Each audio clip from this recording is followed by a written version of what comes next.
창이가 좋아하는 랜덤 게임. 랜덤 게임. 게임 스타트. 아파트 아파트 아파트 아파트 아파트 아파트 아파트 아파트 아파트 아파트 아파트. Baiklah, saat ini saya akan menjelaskan tentang materi investasi asing. Kita masuk pada daftar isi. Yang pertama ada pengertian FDI dan FPI. Yang kedua tujuan, manfaat, dan peran FDI. Yang ketiga motif utama melakukan FDI. Yang keempat dampak positif dan negatif FDI. Dan yang kelima risiko-risiko FDI. Kita masuk pada pengertian FDI dan FPI. Yang pertama, investasi asing langsung atau foreign direct investment, artinya orang di luar negeri membeli aset di Indonesia dan aktif mengatur aset tersebut. Contohnya, membuat perusahaan, membeli tanah, bangunan, pabrik, dan lain-lain. Yang kedua, investasi asing portofolio atau foreign direct investment.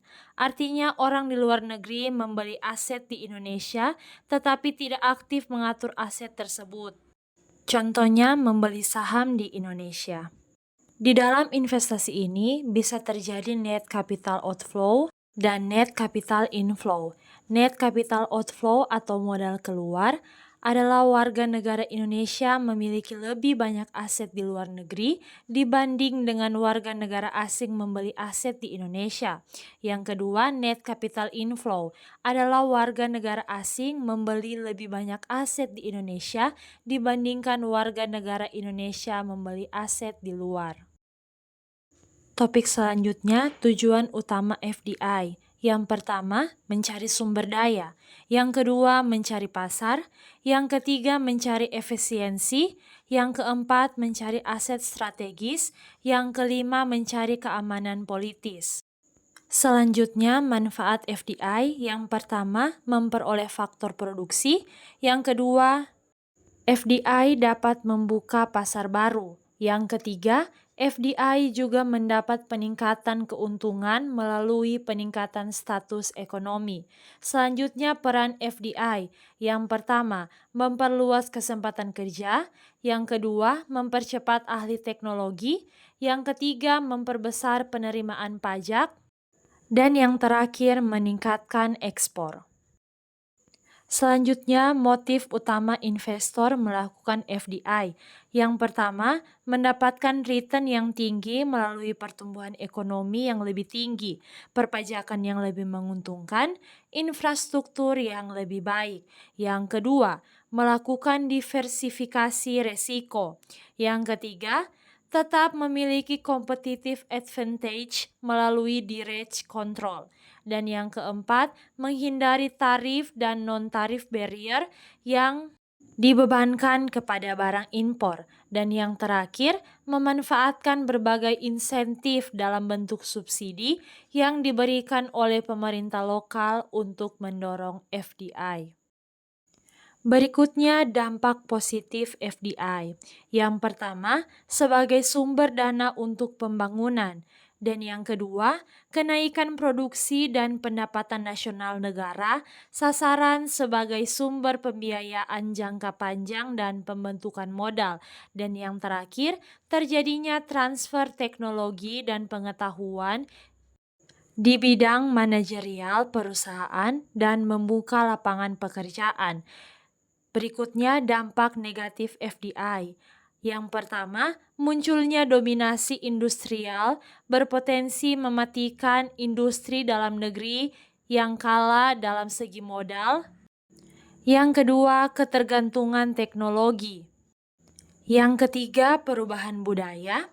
Yang keempat, berpotensi mengganggu perencanaan perekonomian. Dan yang kelima, return berpotensi ke luar negeri.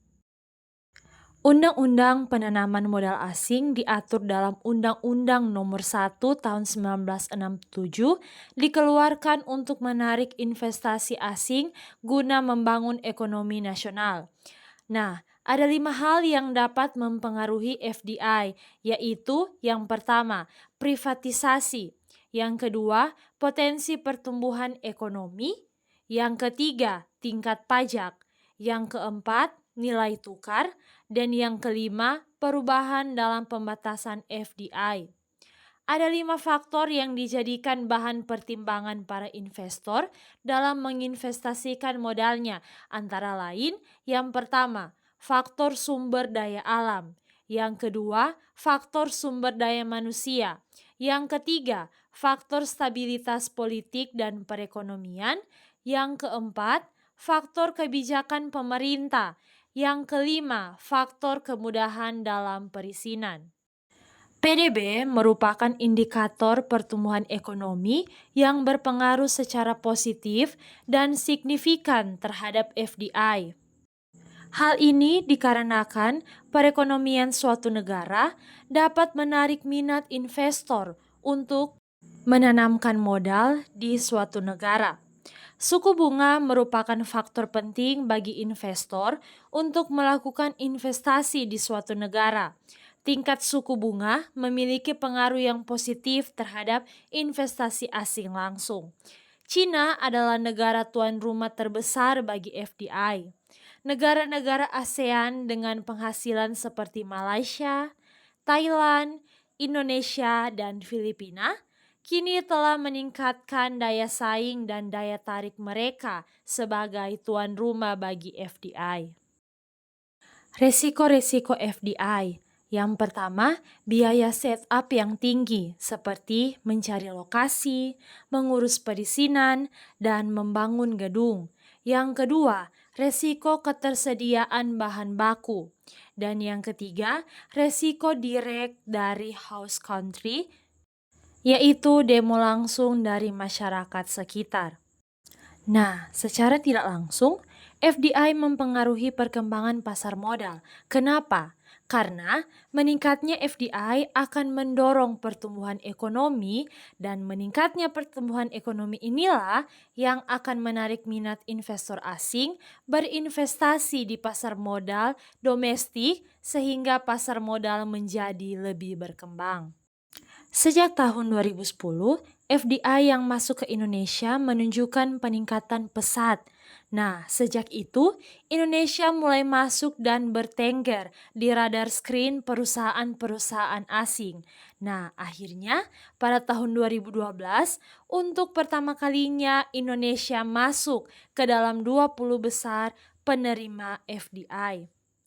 FDI di Indonesia selalu mengalami pergerakan naik turun setiap tahun jika dibandingkan dengan kawasan lain yang ikut mengalami keterpurukan setelah terjadinya krisis ekonomi pada tahun 1997. Nah, tahun 1998 sampai tahun 2002 menunjukkan bahwa aliran FDI yang masuk ke Indonesia mengalami penurunan secara signifikan dibandingkan dengan negara lain. Namun pada tahun-tahun setelahnya, volatilitas FDI di Indonesia mengalami kenaikan secara signifikan. Nah, kesimpulan dari materi yang saya jelaskan tadi, yaitu FDI merupakan faktor pendorong ekonomi suatu negara. Dengan adanya FDI, negara tujuan memperoleh banyak sekali manfaat seperti meningkatkan produksi suatu negara dan yang kedua, menambah kesempatan kerja sehingga FDI sangat bermanfaat bagi kemajuan suatu negara tersebut. 창이가 좋아하는 랜덤 게임, 게임 스타트. 아파트